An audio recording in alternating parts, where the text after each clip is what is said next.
Hey guys, welcome to episode 2 of the West Ham United Crowbed here, and today's video is going to be a little bit different because this is post-commentary, because at the time of recording, I actually had badly strained my voice. I've had a slight cough for the past couple of days, and I just overworked recording other videos the past couple of days, and I just needed to take a break and just record this without doing live commentary.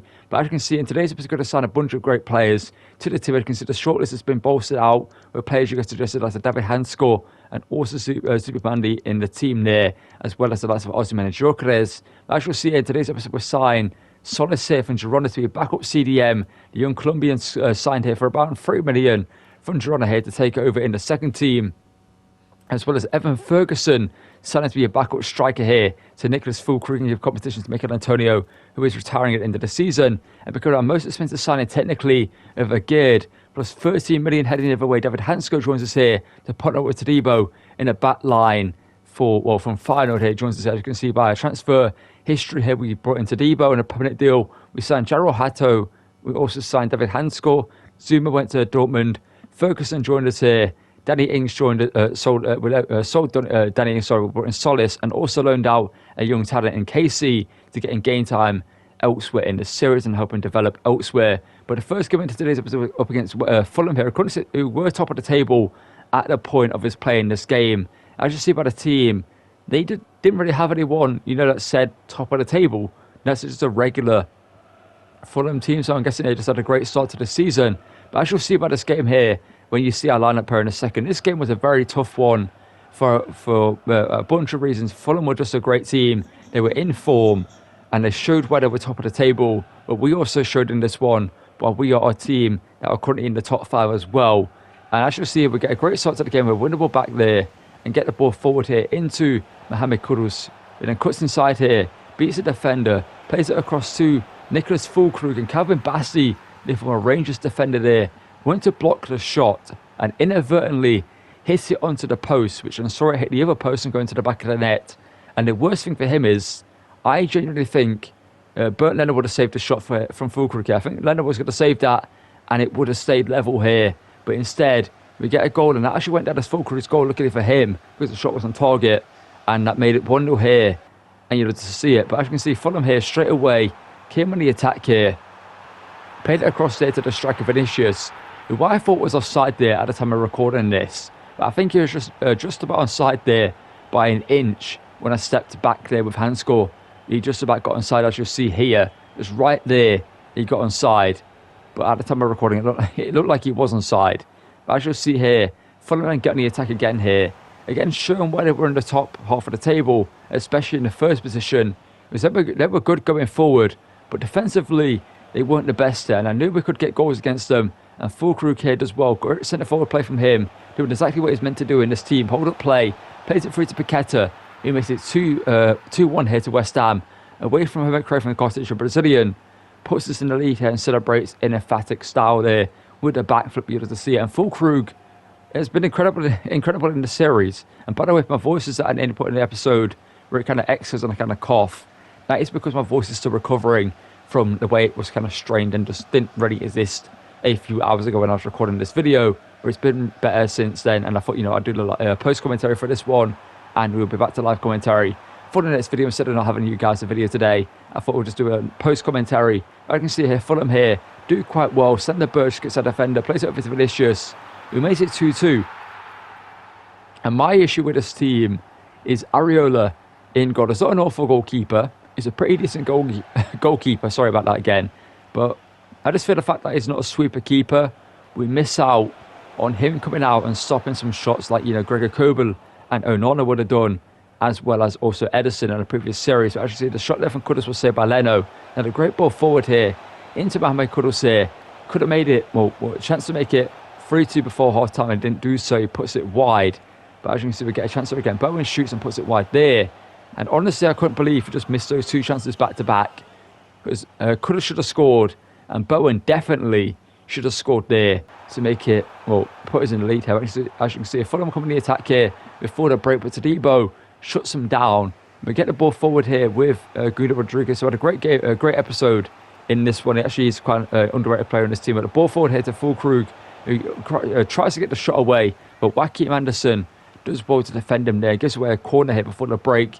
a chance to make it 3-2. The header there saved by Leno, cleared. But actually, it forces it to Alvarez, I believe, passes it over to Mohamed Kudus here, and Kudus just smashes it here from range, makes it 3-2, scores our best goal of the series. And of course, I score a goal like that in an episode where I'm not doing live commentary. It just has to happen. The live commentary would have been sick for that moment.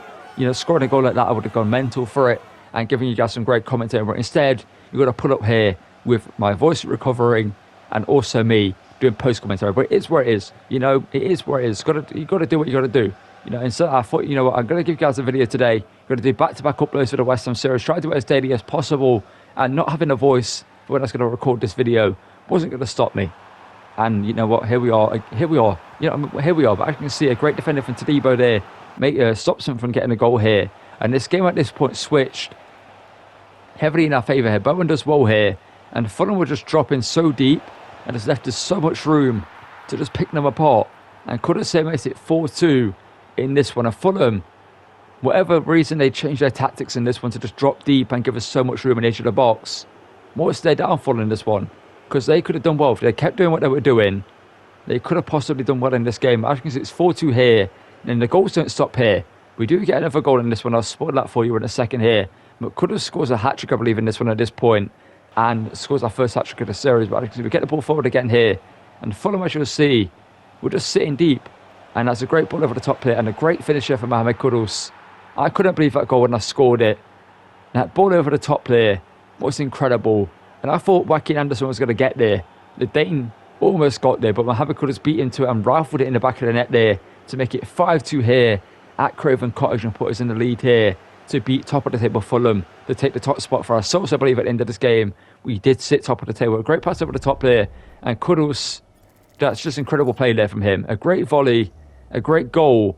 And he was on fire in this game. Obviously, he scored a hat-trick in this one. I think he got 4 goals, if I'm not mistaken.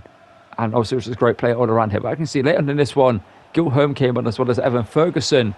And Ferguson here almost made a great impact. A great first impression. Almost scored a goal there. But Leno denied him. And later on in this one, he'll get another chance there. Gil Holm comes forward. I thought, why not sit it with him? And then again denies another youngster getting a goal.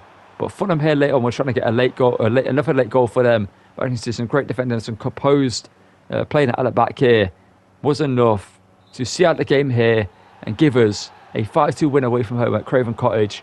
And let's get into our next game. I'm going to cut it here, take a break with my voice so I don't straight in again, and get into more post-commentary for our next game. I believe up against Chelsea, if I'm not mistaken.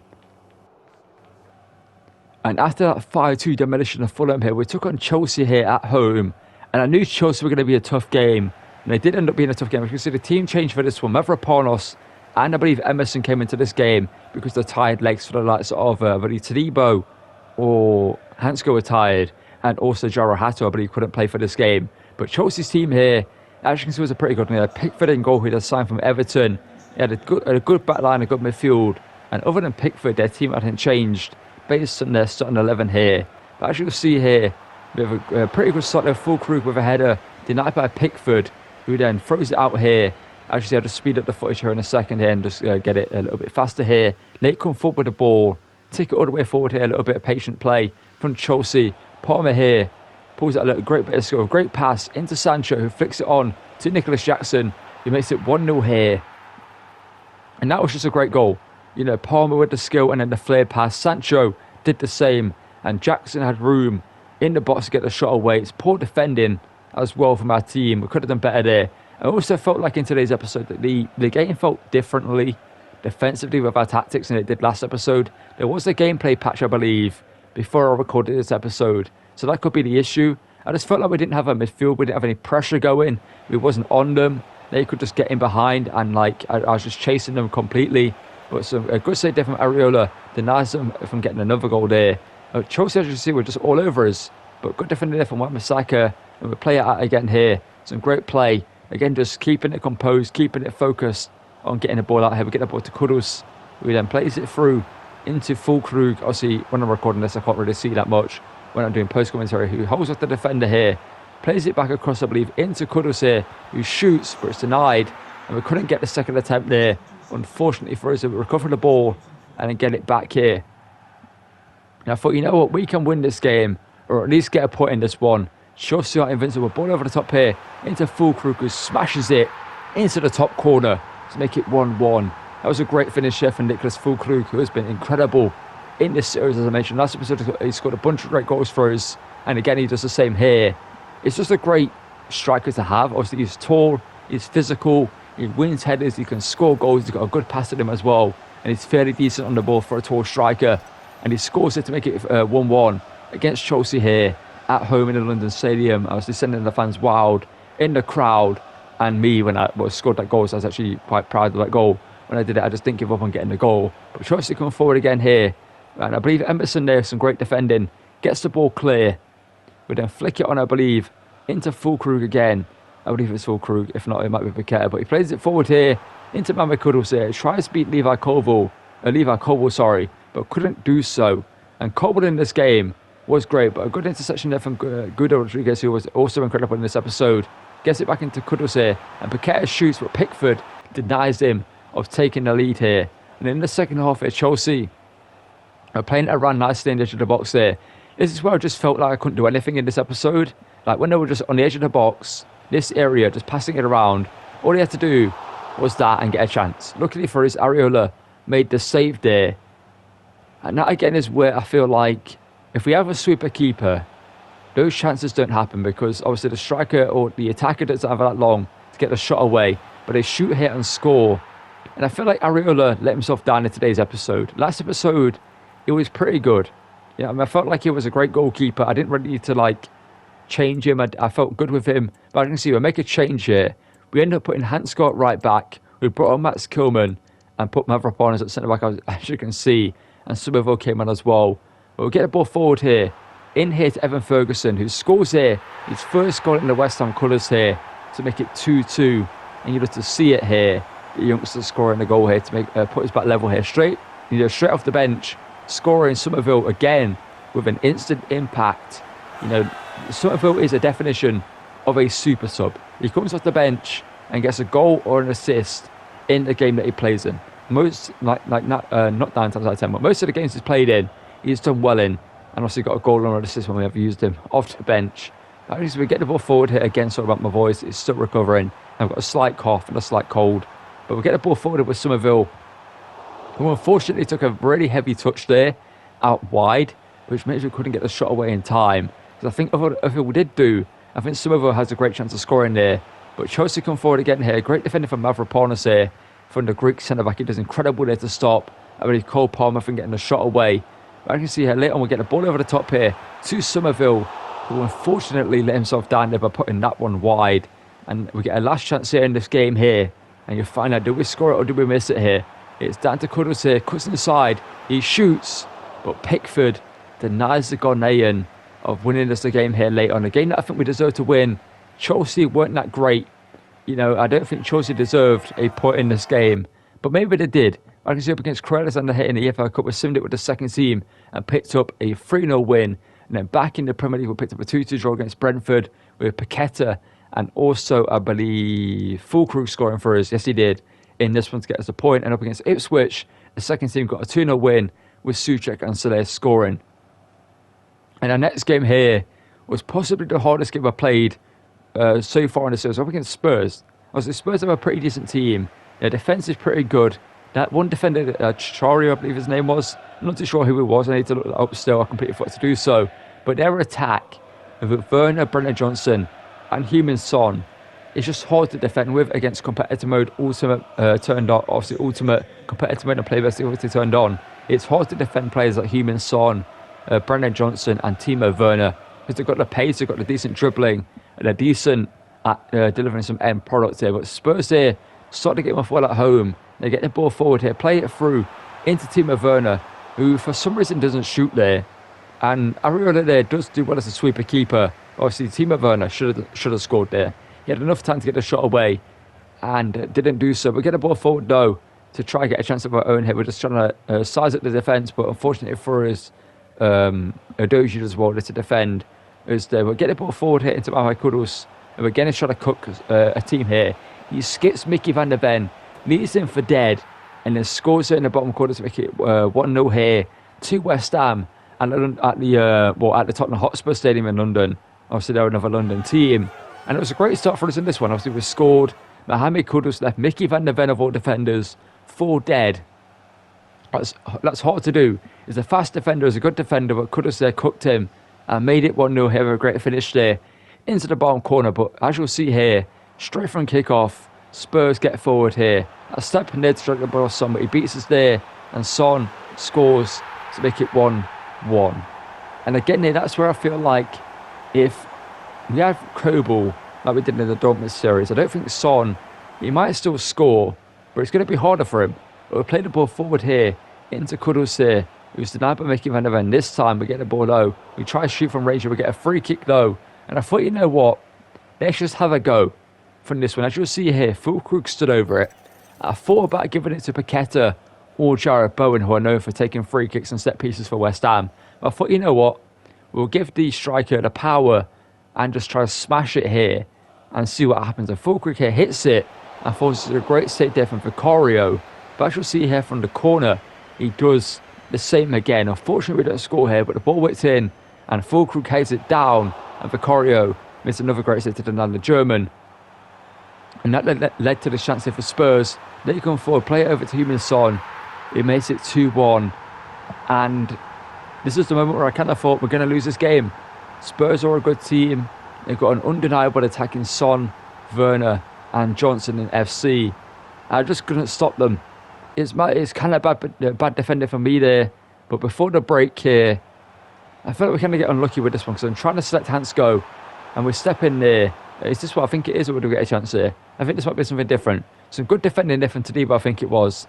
And try to get the ball forward there to Mohamed Kudus, who unfortunately was offside here. But yeah, as you'll see here, just before the break, I just couldn't switch. And Areola in their post. Questions need to be asked of Areola in this episode. He really let himself down after a great last episode. As you can see here, there's no skipping, there's no cut because we go straight from first half into the second half here. Get the ball forward into Füllkrug, who holds up the defenders here, runs through and puts it into the back of the net to make it 2-2 here and get us back into this one. I thought, yeah, let's get the ball, let's go on the attack and try to win it. But in classic FC fashion here, Spurs were instantly back on the attack here, trying to get a goal here. But I believe it's a save here, or some great defending, there from, I believe, Wan-Bissaka. We get the ball out there. But Spurs again, some great defending from Wan-Bissaka. A great game, great episode, Wan-Bissaka, by the way. He's been pretty good in the series so far. And we get the ball forward here with Jarrod Bowen. And I thought we were just better to hold off Van der Ven there for enough time, but I couldn't do so with Jarrod Bowen there. And the Dutchman denied us there. But to get the ball forward here. And some good defending there from Hansco. But this is where I meant. We just got unlucky. I defended that with against Son, with Hansco. I put in the challenge. I should have stopped him, should have got the ball, but it fell back to them. And Son scored to make it 4-2. And as you see, we get the ball forward again here. Kudus, I believe, is down on the right hand side of this one. Somerville's onto the pitch. And here he is. There's Somerville looking to get another big moment for himself in the series, but he gets stopped there. Plays it back here to Guido Rodriguez. He tries to get through to Somerville there, but we get blocked. And we get on the attack again here. We play it down the right hand side here to Mohamed Kudus here, who cuts back and whips it in. And Somerville scores again with an insane header. That's Messi against Man United's style of header. Actually, he's wrestling with it, goes to get the ball off, and that's meant to be Vicario, I imagine, but he wasn't there for some reason. But Kudus whips it in to Somerville, who, like I said, scores a header similar to Messi in the Champions League all those years ago against Man United. He leaps up, doesn't look like he's going to be able to win it, and somehow heads it into the back of the net with a great header here. But the game said, not today. You're not going to get a late comeback in this one because Son scores again to make it 5-3 here. And this was just a heartbreaking loss for us because I felt like we deserved a point. Spurs weren't amazing. I don't think they were better than us. We get the ball forward here with Füllkrug. It was Evan Ferguson. I can't remember who I brought in at this point. But we couldn't get a shot away there. We didn't get the ball forward again here. We get one last chance to maybe make it 5-4. And Somerville here shoots but misses. And that to me was kind of a blessing because I knew that if I scored that goal, I knew we should have got a draw. But since we missed, it would have been a loss anyway. But we then go into United here. I did forget to record the intro to the game, where it shows the team sheet and everything. We almost get a great shot there with Kuddles here, but unfortunately, United defended as well there. Obviously up against Ruben Amorim's Man United at this point, or maybe Van Nistelrooy's not too sure who's the manager of United in the game at this point. Obviously it was Erik ten Hag, but in FC 25, not too sure who they have as their manager. But a free kick there given away deep in our own half was then scored by Rashford. He makes it 1-0, and that caught me off guard there. I thought he was offside. He wasn't offside, and I thought we was going to defend him at one point as well, but didn't do so. We get the ball forward again here, and our issue in this game was we couldn't get a shot away. United were all over us, and this is what I felt like our team was doing last episode, where we just didn't give opponents room to shoot, and Martinez boxes again there. But I feel like as you can see, look at this. Look how much space there is for my opponents. It's on aggressive gegenpressing, 91 depth, and there's just no pressing going on. So maybe they've nerfed the press tactic into the ground, which is kind of stupid maybe. But as you see here, again, we just couldn't get a shot away. Maybe it's because we don't have the best coaches just yet. That could be the issue as well. We don't have the coaches to play at the full potential. But as you can see, I thought, let's bring on Somerville at half time. What harm can it do? We take off Bowen, the captain. Some good defending there from Todibo. And as you'll see here, the man with the legend, Crescencio Somerville, ball over the top here. The Dutchman runs forward and he scores again. The issue is, Bowen is the captain. You know what I mean? He's the captain of West Ham. I can't drop him in season 1. Maybe season 2, he gets dropped to the bench. Kuddles plays right mid, Somerville left mid. That could be the play. But I feel like in season 1, at least for now, Bowen needs to play. He's the captain to keep it more realistic. He has to start. Somerville's getting game time, he's getting moments. He's shown what he can do. We still the ball with some great defending. We play the ball forward to guess him again. It's Crescencio Somerville charging down the left, getting forward here, but unfortunately couldn't square across to Evan Ferguson, who were also brought on at this point to make it 2-1 there. It's great defending for United here, but again we're getting the ball here. We bring it forward, we play it in, we play it across. The header there is denied by Onana to stop us taking the lead here. And for a second I thought we were going to concede here. I can see to get the ball forward here. Bruno shoots, and Bruno does score to make it 2-1 again there. That is the moment where I thought Gregor Kobel comes out. Bruno panics. The shot is either saved or it goes wide or it goes in. But with Areola, I just feel like I'm guaranteed to concede there. It's not saving anything at the near post. It's not pressing the strikers or the attackers when they run through. As you can see here later on, we try to get it into Ferguson there, but we couldn't find him. And Areola here does some sweeper keeping. That's what I want from him, but he's not doing so. So my plan is in the series is to either buy a sweeper keeper next season or develop a sweeper keeper from the youth academy or elsewhere. I can see a full group as well. He gets it over to Mame Kuddles, who shoots and makes it 2-2. Late on in this one, the Ghanaian, who the day I'm recording this missed a penalty for his nation and got booed for doing so and told to get off the penalty before he even took it, was the hero in this episode, scoring a bunch of goals earlier and scored a late equaliser here against Man United to make it 2-2 in a game that I think we should have won. I think in this series, maybe it's the coaches that aren't allowing us to play the full potential of the gegenpressing football. Maybe they need to get more coaches and sort that out, and I will do that in between this and the next episode. I'll probably do it after recording this. I'll go into it and check that all out and make sure everything's okay. We'll get a point here against Man United, and again I feel like Spurs, we should have got a draw. Chelsea, we should have won. And Man United, we should have won as well. So, one loss from all the games we've had isn't bad. We pick up a 4-0 loss here, though, to Man City in the Carabao Cup. I just assumed it with the second team. But as you can see in the Premier League, we picked up a 1-0 win against Nottingham Forest. Full crew scoring a goal in that one. And up against Everton, we pick up a 2-2 draw there to share a point apiece. But as you'll see here, to end the episode, we're going to have a look at the Youth Academy. Obviously, in this series, I told you, I want to utilise the Youth Academy because West Ham are known as the Academy of Football, and they're known for bringing through young talents and them doing well in their team. So I thought I'd just let you see the Youth Academy in all its glory so far. We've been scouting the likes of England, Germany, Ecuador, Colombia, Morocco, and we're currently scouting South Korea at this moment in time. Foster young talents there. But as you can see, We've got some pretty good players, especially from Ecuador. We've got a cam, we've got a right back and a left back from that nation who could come into the team at some point and make their debuts. But that's going to call it for this one. But before the end of the episode out here, I thought I'd show you the stats for the team. As you can see, Mohamed Kudus here is just outperforming everyone. 8-7, full crew behind it with 7-3. But that's going to call it for this one. So go into drop a like if you just subscribe to the channel and notifications to do this video. Check out the other content I make on the channel, the Black Ops 6 and Ultimate Team content I make. I'll see you in the next one, which will be live commentary. Thank you for watching and goodbye.